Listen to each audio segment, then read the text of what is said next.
this video, I'm going to be talking about why CD36 matters when it comes to tumors, using CD36 to enable cells to grow fast, also reprogramming how they use nutrients, especially fats. So CD36 lately has been getting a lot of attention because it sits right at the intersection of fat metabolism and cancer metastasis, or in other words, cancer spread. So make sure to share these videos with your friends and family to get these videos pushed out, because I do believe that the other YouTube channels covering health and biochemistry, I think they are leaving out a lot of important pieces.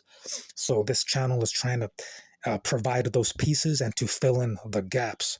So CD36 is a fatty acid transporter, a protein on the surface of cells that pulls in long-chain fatty acids from the bloodstream.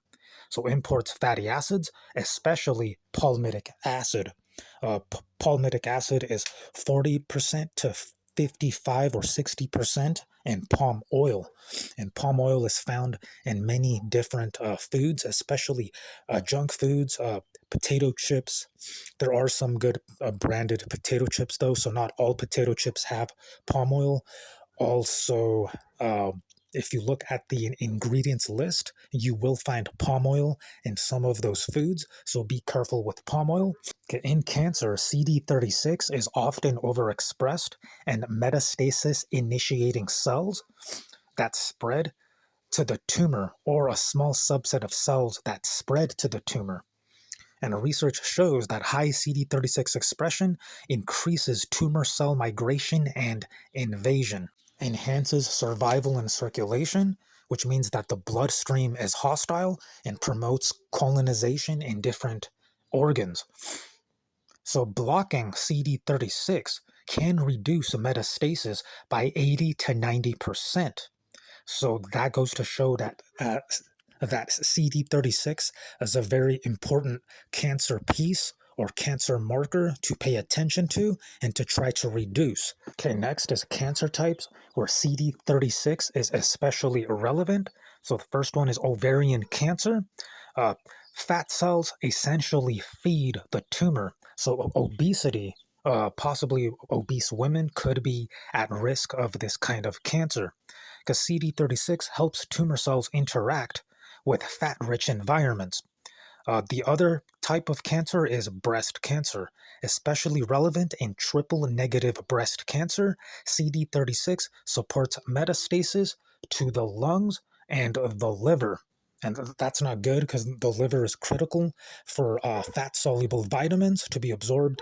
Also, vitamin D metabolism. The liver is important to clear out toxins, because if toxins aren't cleared out, then that could also lead to cancer as well. What is palmitic acid exactly? It's a saturated fatty acid found in palm oil, and as I said earlier, in many different foods, if you look at the ingredients list, also in animal fats, and also processed foods.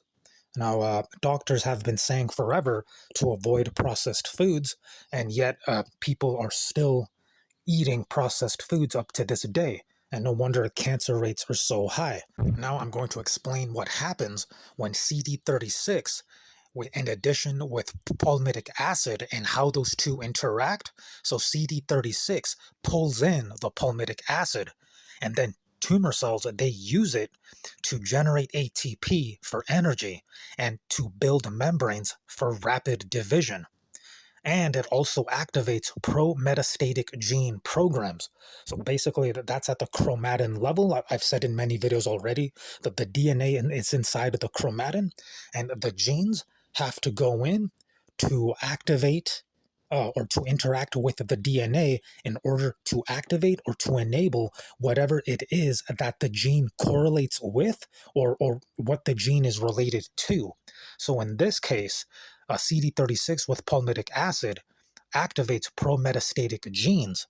That is if chromatin is opened, that there are ways to close the chromatin to prevent this pro-metastatic genes, but that's for a different video. So the result of this combination of CD36 with palmitic acid is that the cells become more mobile and they're better at forming new tumors elsewhere. And here's another huge hit here is that in some experiments, even short exposure to high palmitic acid turned non metastatic cells into metastatic cells. Now, that's actually a big deal. So, other examples of these bad fats are processed meats, butter if it's in excess, palm oil, and especially fast food. And fast food has been around for a very long time, so it's no wonder that the cancer rates are high. Okay, now on to the good oils or the good fats. These can counteract CD36 signaling, are also anti-inflammatory, and may reduce metastasis potential, or in other words, reducing cancer spreading. And some of these are omega-3 fatty acids found in fatty fish, such as salmon and sardines. Salmon has many great benefits, but that'll be too long for this video. I have made other videos on salmon, so feel free to check those out if you want. Other omega-3 fatty acid sources are also flaxseed meal. Flaxseed meal is also important for the gut junction proteins, for cell polarity, to make sure that parietal cells secrete intrinsic factor for vitamin B12. Salmon also contains vitamin B12, so pairing a flaxseed with salmon could be a good strategy to increase B12 levels. And another omega-3 fatty acid source is also walnuts. Here's what's really great about walnuts and how this actually links or goes back to or affects what I said earlier about the chromatin being opened or closed and the cancer metastasis gene programs, is that walnuts, they allow, or they're rich in fiber and polyphenols that allow the gut microbiota to ferment to produce short chain fatty acids, including butyrate, acetate, and propionate. And butyrate is a key short chain fatty acid with important effects on gene regulation, especially through chromatin structuring. Okay, so if chromatin is opened, then there's active transcription of cancer gene metastasis. So if chromatin is opened, then cancer is more likely to metastasize, and that is caused by acetylated histones. So in order for the chromatin to be closed, there has to be histone deacetylases, or to deacetylate the chromatin. So butyrate tends to activate tumor suppressor pathways, um, also promoting apoptosis in cancer cells, programmed cell death in cancer cells. So butyrate, thanks to walnuts, interferes with EMT, which is critical for metastasis. So EMT causes a metastasis. So butyrate shifts transcriptional programs away from proliferation and metastasis, and butyrate also sensitizes cancer cells to apoptosis and immune attack. So that's it for the video. If you're interested in more videos, then make sure to like, comment, and share. Subscribe. Keep it locked in here on my channel, and I'll see you in the next video.